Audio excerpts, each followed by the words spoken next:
Okay, today we're going to talk about some of the pairwise models, the ones that are sort of classic models that are used in the literature in doing these kind of studies.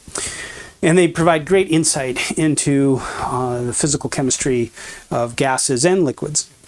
Okay, so we'll start with angle-independent potentials. So these are going to be ones like argon, methane, something like that, where there is no net dipole.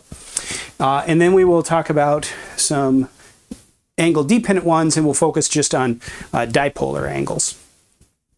Okay, so the first and most classic, simplest step, I guess, from an ideal gas is a hard sphere gas. So all that's done here is we are saying now, with an ideal gas, particles, when they come to each other, they'll just pass right through because there's no interaction at all. With a hard sphere, we will have a collision, like two marbles hitting each other. So they're perfect elastic collisions.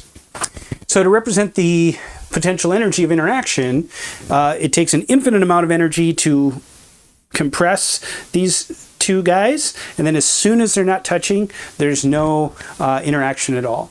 So our potential looks like this. The particles are of diameter sigma. So the closest the two radii can get to each other is sigma. So this, I should have put this here, this position is sigma. Okay.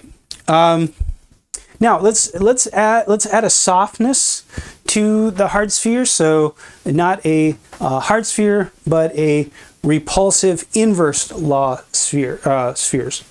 So here we represent the potential as a 1 over r to some power, and then d is just a constant, but it's positive constant. So that means our potential is going to look like an inverse function here. The value at r equals 1 is going to be d. So d is positive. Now this is not necessarily something we would need to institute right now, but it's important to note that these so-called long-range forces, where the power law is 3 or less, so like Coulomb's law, 1 over r potential, or a dipole, monopole-dipole interaction. These are going to be so-called long-range forces. They will not. They will result in a divergent B. So we'll probably talk about that a bit more as the course goes on. But when we have these 1 over powers, our powers need to be greater than 3. And we'll see this when we try to do some integrals, and then the integrals will force us to choose this, but I'm going to just state this right now. Okay, so that gives us a kind of a softer or an impact. It allows for more realistic impact. Well, now we want to, so we soften the sphere. Now we want to, let's go back to the hard sphere, but now let's come over and put an attractive region near the sphere. So we're still going to have this elastic collision, but when the particles are near each other, there's an attraction. And we're just going to say that attraction holds until it doesn't. And so we're going to define our potential energy to be infinite for within a diameter of each other, minus some positive value, epsilon, for a region from the contact to outside of the contact, and that's just determined by some factor of sigma. So if we want to make it twice, if this was a 2, then from 0 to sigma would be infinite, and then from sigma to 2 sigma would be minus e, and then beyond that would just be 0. So our function looks like this. Bottom of the well is minus e. Okay, well, let's soften this edge, but we'll keep this edge. So we're kind of taking in steps here. So we're going to go infinite for r greater than, or r less than sigma. And this is called the Sutherland potential. And then we're going to have an inverse negative inverse power law here. C is just a constant, positive constant, and delta, again, greater than 3. So we get infinity up to sigma, and then we rise exponentially, starting at minus c over sigma to the delta. All right, so that's the Sutherland potential. So let's get all this together now in sort of the star of the show, the Lennard-Jones potential. And we can even, jumping ahead a little bit, we can see this is more of the classic intermolecular interaction potential.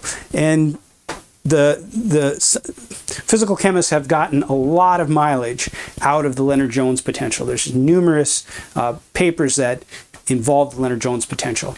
And it's so close to realistic potentials that for many, many cases, it really gives us deep insight into the nature of intermolecular interactions. So it's just a great potential. In its most general form, we have minus epsilon again being a positive number, of sigma over r raised to the delta minus sigma over r raised to the gamma, where delta is greater than gamma. But if you were to Google Lennard-Jones potential, or if almost any paper you would look up use the Lennard-Jones potential, it's usually referred to as the 6-12 potential or the 12-6 potential. Here, delta is 12 and gamma is 6. The motivation for the 6 is really coming from calculations involving van der Waals forces. And then the 12 just seems to be the right level of softness here on the inverse repulsion laws. One good exercise, maybe if you have Mathematica or you want to, I guess, work this out by hand, you could determine where this minimum is. It's at a value of minus epsilon. And that's the motivation for choosing the 4 here.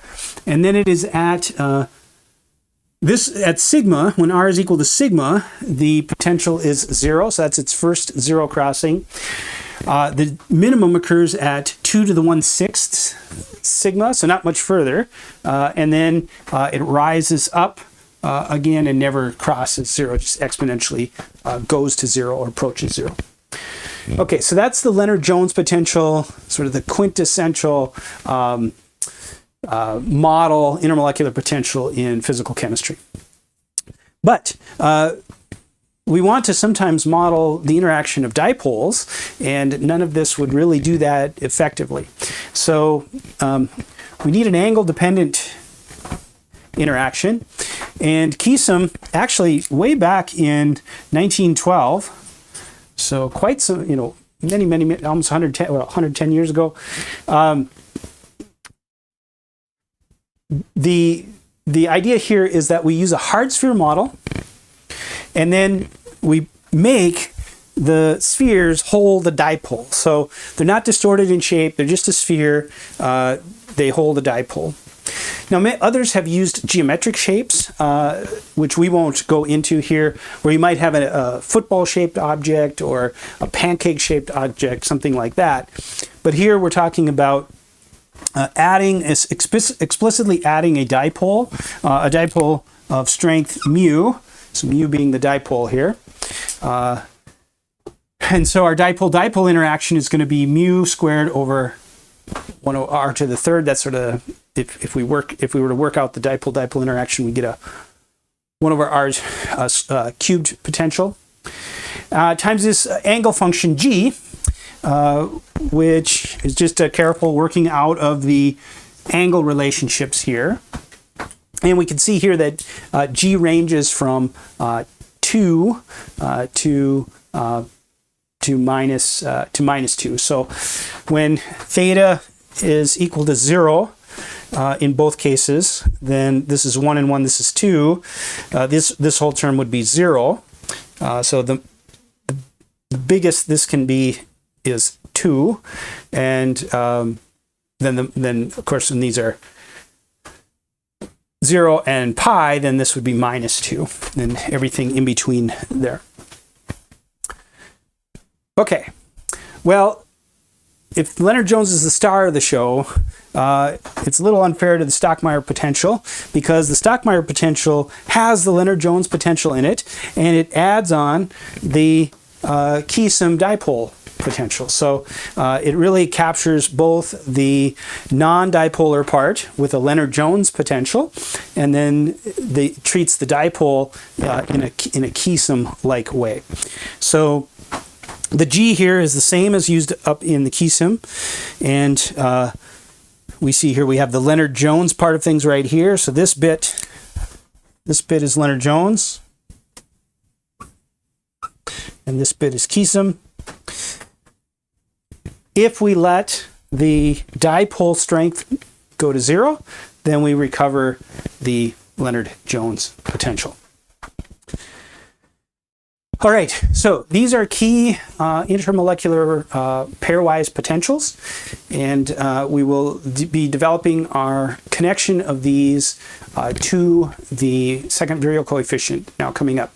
So the next step is to derive the general formula for the second virial coefficient in terms of the intermolecular potential, and then after that we'll be able to stick in these potentials and then get explicit formula for the B's, and that's going to be working out some complicated calculus, nothing too heavy duty, but just complicated.